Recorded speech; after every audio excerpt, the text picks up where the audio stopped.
presidency in order to start making decisions to pay off this waste that is crippling this country. I've had the pleasure of speaking to two men that are going to run for the congressional district that's to the north. And their district actually covers parts of South San Joaquin County, so that's why they are invited here tonight. I would like to go ahead and give them 10 minutes to speak each. First gentleman I'd like to have come up here is Mr. John McDonald.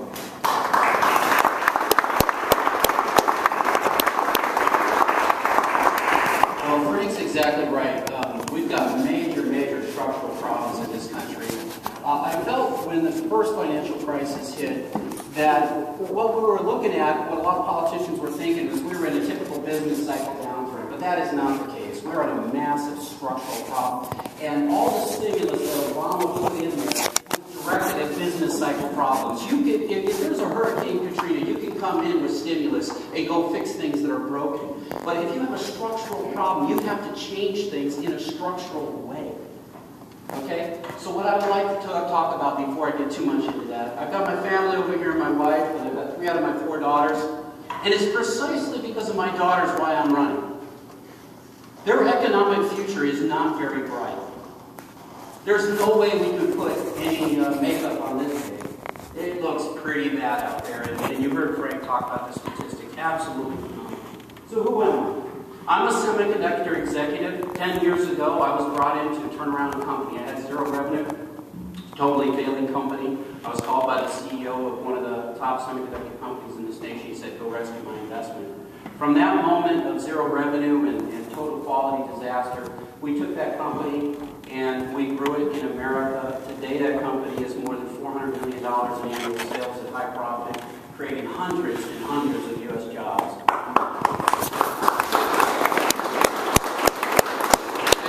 I left that company and I went and started the world's first micromechanical limbs company working on resonators. That also became successful. They're just cash flow positive this year and had a good success. Then I left that company and I was called by a good friend of mine. He said, John, we've got a problem in our company. Intel's just integrating our chip and 95% of our revenue is going to disappear in 2 years. I need you to change the company. So that's what we set about to do. Today, that company is now saved. We've gone from 50 employees to 90 employees. It's rocketing north. We're looking at potentially having an IPO in 12 months. So I got my start as an electrical engineer. And I think the type of leaders we pick are vitally important. One of the reasons we're getting our collective butts kicked by China is because we, as a nation, we have to look at things ourselves. We've elected a community activist lawyer to lead us through an economic problem. China has a geologist. No wonder they own the rare earth market. No wonder they produce 60% of the world's steel, 90% of the world's aluminum. And you just go down. Even we talk about solar panels and solar cells and all this kind of thing. You know who produces all the polysilicon in this world? It's China, more than 90%. Do you know who just became #1 in solar panels production? The green energy jobs that are supposed to take us out of this direction? China. And I'm not faulting them. It's not because China did something unfair, despite what the Clinton administration wants to say. Oh, China's been terribly unfair. No, they haven't. They've been smart. Because you know what? Most of the cost that goes into making a solar panel or aluminum and these kinds of things, it's electricity. And you know what we did in the state of California? We want to talk about problems in California. 2 out of every 3 electrons in this state is imported. 25,000 jobs for every cent of kilowatt hour increase that we pay. My home bill today is 18 cents per kilowatt hour. California is so bad about producing our own electricity in this state, we actually drive up the cost in Nevada. No, thank you. They just have to be close to this disaster. They're not thanking us. It's 25 cents per kilowatt hour, 25,000 jobs for every penny we spend in electricity. Not to say that you couldn't even build a polysilicon plant in this state because of the cost of electricity. God forbid you'd ever think about an aluminum smelter or any other kind of engineering like that. And what are our brainiac Democrats doing? They're blowing up dams.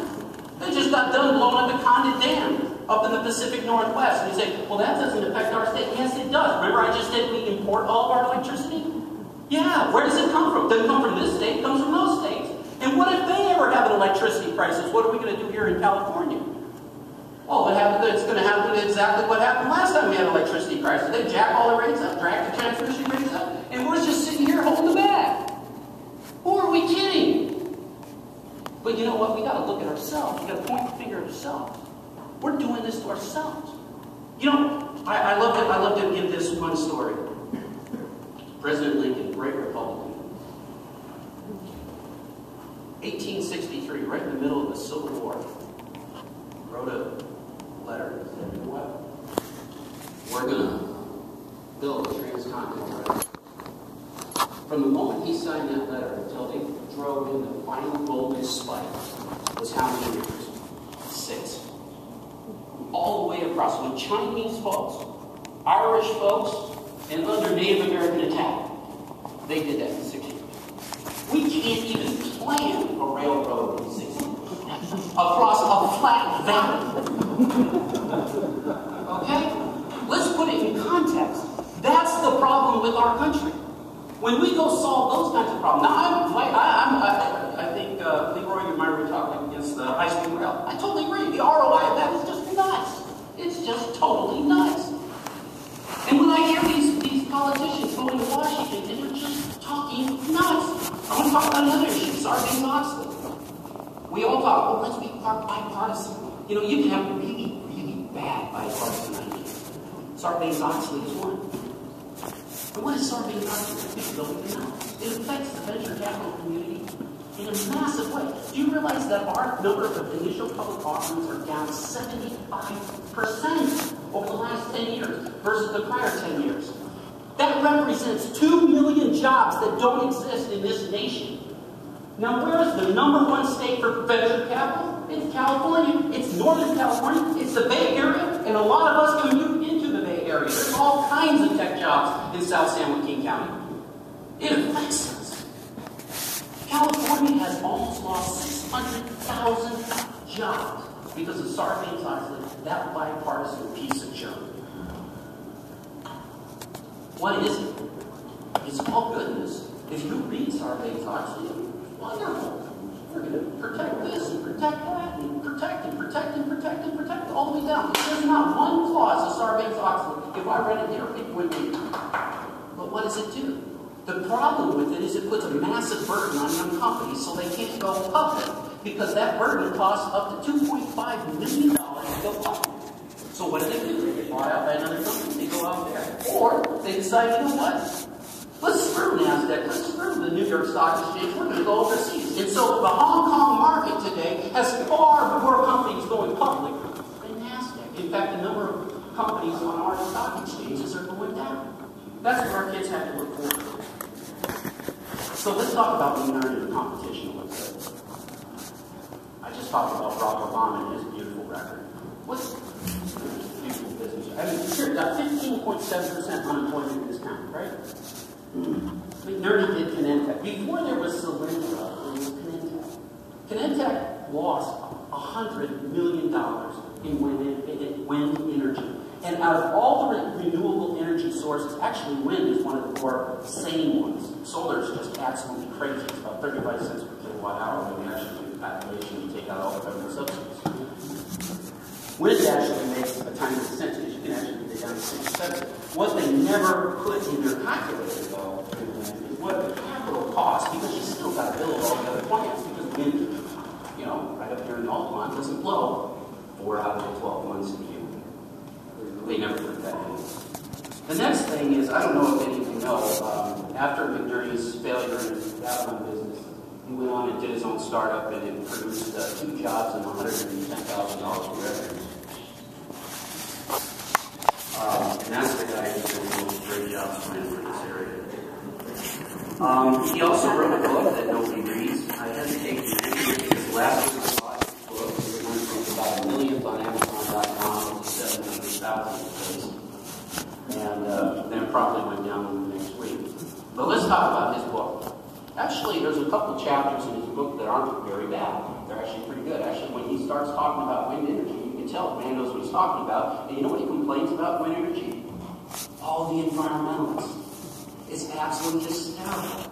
He talks about all the other energy sources, and he sides with the environmentalists. But in this one topic, why are they complaining about them killing birds? Why are they complaining about noisy windmills and all that stuff? Wind is great. You know, well, Jerry, extend your thoughts to the rest of the energy business. It would be appreciated, but he doesn't. But he also brings up a bunch of canards. And this is the one thing where I think it's very important to have technical, competent people in Congress. Because the environmental movement has a lot of statements that are very subtle. You have to listen carefully to what they say. They say, we don't want nuclear power. Why not? Because there's only 8 years of uranium left in the ground in rich order. And technically that's true. But what they don't tell you is we've got 80 years inventory, and the reason why we're not bothering to go out there is because we've got 80 years of inventory. We don't need any more at this moment. We can do more research. I'll wind up here in just a second. So I'm going to skip by that because I'm running out of time. Social issues. One thing I think is really important about social issues. And one thing I think we all need to talk about, whether it's politicians or teachers or whatnot, is there's something government can't do very well. If you want to look at the number one determinant of how a young man is going to do in his education, how he's going to do in his future earnings, how he's going to do with his interaction with law enforcement, is whether his dad's in the home or not.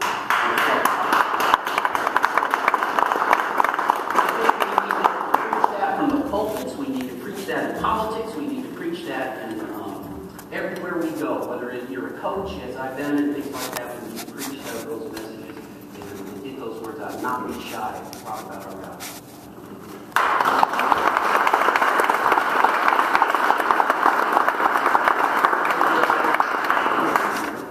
Appreciate that. Our next speaker.